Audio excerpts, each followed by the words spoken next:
Alright, from Screencast-O-Matic, we're going to go to zearn. And zearn.org. And this aligns really well with our math curriculum. I'm just going to log in with my Google because I've done that before. Let's read that one, my password, and I am in. I'm an adult. Yes.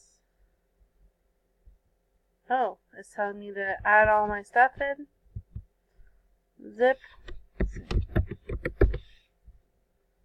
City. My school, Beeson. Grade, I now teach kinder. Other. Oh. Word of mouth. I accept.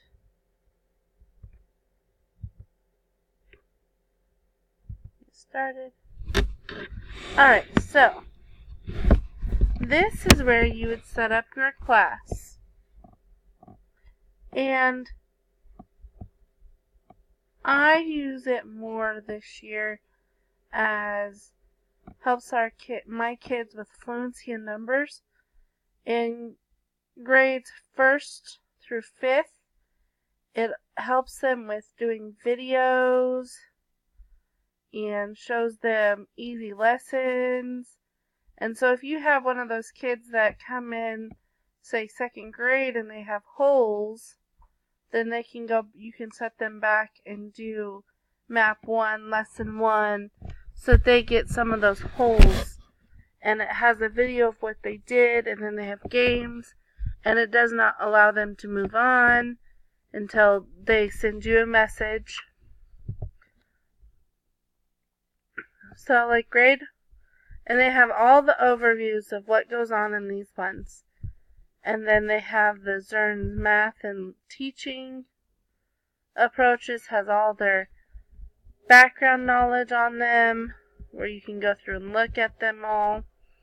But for this purpose, we are going to go back to here. You set up your classes. So say add a class. And it's lottery block 1. And you can say, hey, this one I have 2nd graders. And then you finish.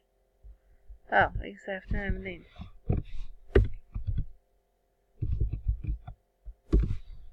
There we go. We finish. And then you add students. This is their class code. And so if you did a 1st grade class, a kindergarten class, and a 2nd grade class, you know, where it asks for what grade you want this one at, it will set it up to have different class codes. So you can watch your students. Add a student. This time you would write first name, last name. Oh. One name. Whoops. And so this way you can go. Okay, then you hit next.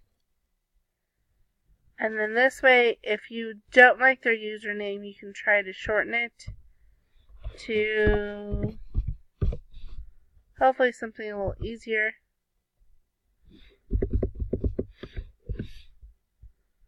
And then their password will have to be Marco16.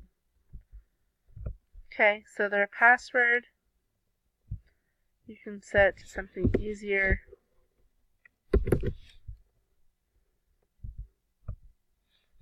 Oh, 3 letters, that's right.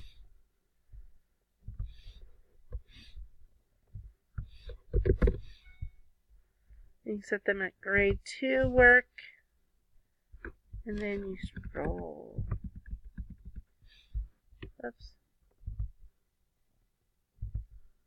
Next. This is where you choose the starting point for these students.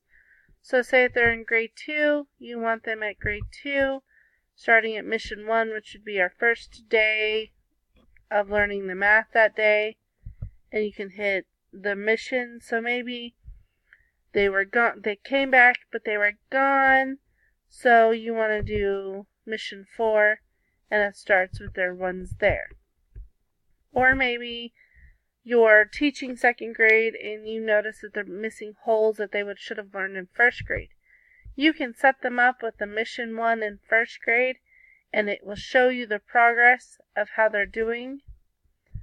Or you can do kindergarten, and it starts them at numbers to 5, and it's just like kind of like leapfrog, put the number in. But yes, you can choose your starting point and what map and topic you want them to start at. So yes, and even if you have some gifted kids, you can go up a grade or 2 so that you're still meeting their needs. And then you hit finish. This way, this gives you the class code for these 2 students. You get login cards for these 2 students, and it comes back and you can print them out with their username and their password. And like for my students, I have them taped onto the back of their iPads. So that is that version. Then you hit done. Maybe.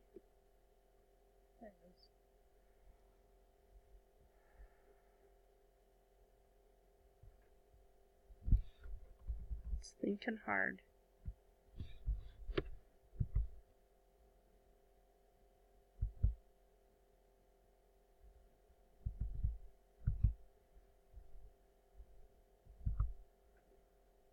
Okay.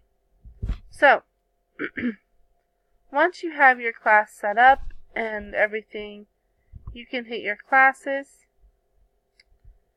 And this is where you see where your kids are assigned their lessons. And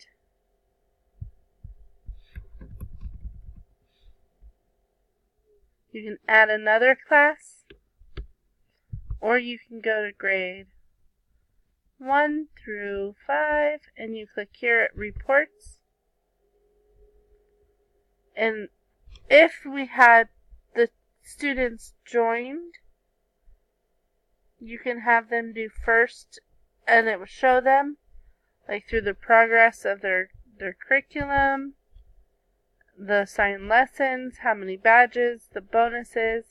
It shows them their pace, which would be a quick fluency, their tower alerts, sprint alerts. All this shows right here as to what they're getting stuck at. So you can actually go back and actually teach them a lesson, and it does flag you to teach the student is struggling in such and such lesson. Kindergarten, on the other hand, is completely different. They have missions that they have updated, but so then they also have where they can check their progress. So since I have my 2 students here, they can check their progress after where they're going and how fast. Like you have numbers to 5, numbers to 10, numbers to 15, numbers to 20, and that's activities that they've finished. So you can see where they're at and what lesson and where they're getting stuck at. And that would be it. Thank you. That is zearn.